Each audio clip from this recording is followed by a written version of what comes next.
మీరు కొత్తగా business start చేయాలనుకుంటున్నారా? మార్చ్ 16-17 హైటెక్స్ లో franchise India biggest ఫ్రో expo.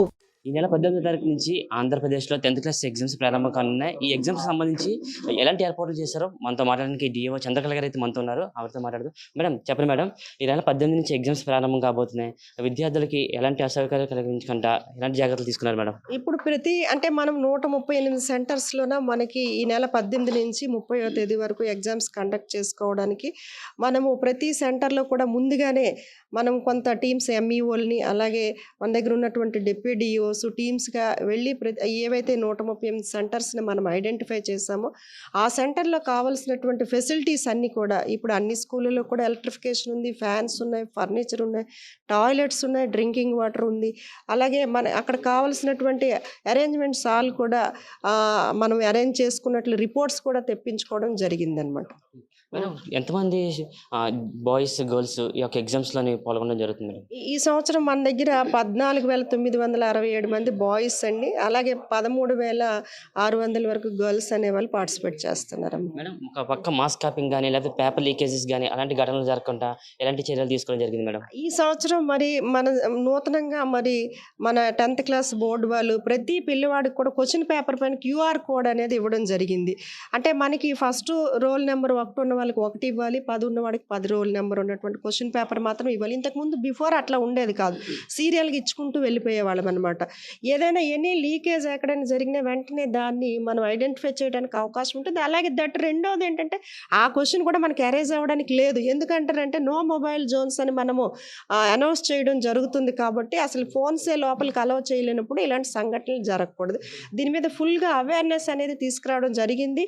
In case ఏదైనా కనుక ఎవరైనా ఓన్లీ డిపార్ట్మెంట్లో పార్టిసిపేట్ చేస్తున్న వాళ్ళే కాకుండా ఎగ్జామినేషన్ డ్యూటీలో రిమైనింగ్ పబ్లిక్ కూడా ఎవరైనా బయట నుంచి ఫొటోస్ తీయడానికి ఎవరైనా అట్లా ప్రయత్నం కనుక చేసినట్లయితే వాళ్ళపైన కూడా యాక్ట్ 25/1997 యాక్ట్ అనేది ఇచ్చేయడం అనేది జరుగుతుందని చెప్పేసి తెలియజేస్తా ఉన్నాను. పక్క ఎండ తీవ్రత ఎక్కువగా ఉండడం వల్ల విద్యార్థులకు డిహైడ్రేషన్ అయ్యి కళ్ళు తిరిగి పడిపోయిన పరిస్థితులు అయితే అనుకున్నప్పుడు వైద్యులు కానీ అలాంటి వాళ్ళని అందుబాటులో ఉంచారు మేడం? గౌరవ కలెక్టర్ గారి ఆదేశాల మేరకు మనకి 12వ తేదీన జిల్లాలో కోఆర్డినేషన్ మీటింగ్ అనేది ఏర్పాటు చేసుకోవడం జరిగింది. ఇందులో ఆల్ డిపార్ట్మెంట్స్ అంటే లైక్ ఆర్టీసీ కానివ్వండి, పోస్టల్ డిపార్ట్మెంట్ కానివ్వండి, అలాగే హెల్త్ డిపార్ట్మెంట్ కానివ్వండి, అందరూ కూడా పార్టిసిపేట్ చేయడం జరిగింది. ప్రతి సెంటర్కి కూడా 2 ANMస్ని అలాట్ చేయడం అనేది జరుగుతుంది. అలాగే అందులో వాళ్ళకి కావాల్సినటువంటి మినిమం అంటే ప్రైమరీ మెడిసిన్స్ ఏవైతే ఉన్నాయో అంటే ORS ప్యాకెట్స్ కానివ్వండి, లేకపోతే టెంపరేచర్కి సంబంధించిన పారాసిటమాల్ ట్యాబ్లెట్ కానివ్వండి, మెట్రాన్జెల్ ట్యాబ్లెట్స్ కానివ్వండి, అయోడిన్ కానివ్వండి, ఆయింట్మెంట్స్ కానివ్వండి, అన్నీ కూడా లాస్ట్ ఇయర్ కూడా చాలా చక్కగా హెల్త్ డిపార్ట్మెంట్ వాళ్ళు కానివ్వండి అందరూ మన జిల్లాలో గౌరవ కలెక్టర్ గారి ఆదేశాల మేరకు ఎక్కడ కూడా ఎటువంటి ప్రాబ్లం లేకుండా కూడా అన్ని అరేంజ్మెంట్స్ చేయడం జరిగింది. గత సంవత్సరం మాదిరిగానే ఈ సంవత్సరం కూడా ఈ అరేంజ్మెంట్స్ కొనసాగుతాయండి. మేడం పోలీసుల దగ్గర నుంచి మీకు ఎలాంటి సదుపాయం తీసుకున్నారు? అంటే ఎగ్జామ్ సెంటర్ దగ్గర పోలీస్ అధికారులు కూడా మీరు పెట్టడం జరుగుతుంది మేడం, ఎలాంటి సపోర్ట్ ఇస్తాను? గౌరవ కలెక్టర్ గారి ఆదేశాల మేరకు గౌరవ CP గారికి కూడా మనము లెటర్ కమ్యూనికేట్ చేయడం జరిగింది. వాళ్ళు ఆల్రెడీ ఇప్పుడు డ్యూటీలోనే ఉన్నారు. కొన్ని అంటే మన క్వశ్చన్ పేపర్ వచ్చినప్పుడు కానివ్వండి, అలాగే మన స్టోరేజ్ పాయింట్స్ దగ్గర కానివ్వండి, అలాగే మనకి అంటే ప్రతి సెంటర్ కూడా వాళ్ళు దాని యొక్క ప్రిన్సెస్ని బేస్ చేసుకొని పోలీస్ అలాట్మెంట్ అనేది ఇవ్వడం అనేది జరుగుతుంది. వెంటనే మనకి ఉన్నటువంటి చీఫ్లు డిపార్ట్మెంట్లో ముందుగానే వెళ్ళి రిపోర్ట్ చేసి వాళ్ళకి కావాల్సినటువంటి ఏదైనా ఇంకా మనం అలాట్ చేసిన వాళ్ళకన్నా ఎక్స్ట్రా బందోబస్తు కావాలనుకున్న కన్సర్న్డ్ పోలీస్ స్టేషన్ వాళ్ళకి ఆ మండలంలో ఉన్నటువంటి SI గారికి కానీ CA గారికి కానీ వీళ్ళు అడిగినట్లయితే వెంటనే వాళ్ళు సపోర్ట్ చేయమని చెప్పేసి కూడా ఆల్రెడీ ఇన్స్ట్రక్షన్స్ CP గారు ఇవ్వడం జరిగిందండి. కొంతమంది స్టూడెంట్స్కి కొంచెం దూరంలోనే కాలేజ్ ఎగ్జామ్ సెంటర్స్ పడుతూ ఉంటాయి. అలాంటి వాళ్ళకి బస్ ఫెసిలిటీస్ ఏమైనా అందుబాటులో తీసుకొచ్చారా మేడం? ఉన్నాయండి. ఇప్పుడు అదే కదా ఉచిత బస్సు ప్రయాణం అనేది హాల్ టికెట్ చూపిస్తే సరిపోతుందమ్మా. ఇంకెటువంటి ఎవిడెన్సెస్ కూడా ఏమీ అవసరం లేదు. పిల్లలందరూ కూడా 8:30 వరకు అంటే ఎగ్జామ్ సెంటర్కి చేరుకునే విధముగా బస్సెస్ అన్నీ కూడా RTC డిపో మేనేజర్ గారు అరేంజ్ చేయడం జరిగింది.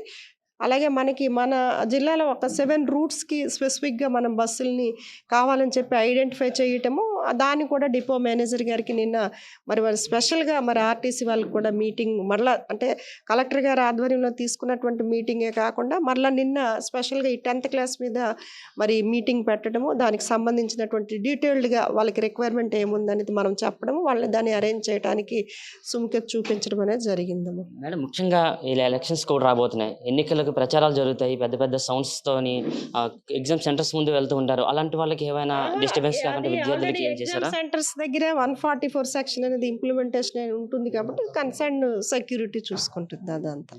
ఓకే, థ్యాంక్ యూ అమ్మా. ఇది పరిస్థితి. మనం చూసుకున్నట్టయితే మాత్రం 10th క్లాస్ ఎగ్జామ్స్ జరుగుతున్న నేపథ్యంలో అయితే మాత్రం విద్యార్థులకు ఎలాంటి అవాంఛనీయ ఘటనలు జరగకుండా వాళ్ళకి హాల్ టికెట్స్ చూపిస్తే ఫ్రీ బస్ సర్వీస్ని కూడా మేము ప్రొవైడ్ చేస్తామని చెప్పడం జరుగుతుంది. అలాగే విద్యార్థి ఎగ్జామ్స్ రాసే టైంలో వాళ్ళకి ఏమైనా అస్వస్థతకు గురైతే మాత్రం వాళ్ళకి అందుబాటులో వైద్యులను కూడా మేము అరేంజ్ చేయడం కూడా జరిగిందని అయితే మాత్రం డిఈఓ చంద్రకళ గారు చెప్పడం జరుగుతుంది. కెమెరా పర్సన్ ఇమ్రాన్తో ప్రశాంత్, సుమన్ టీవీ, వైజాగ్. సుమన్ టీవీలో మీ పర్సనల్ అండ్ బిజినెస్ ప్రమోషన్స్ కోసం కింది నెంబర్కి కాంటాక్ట్ చేయండి.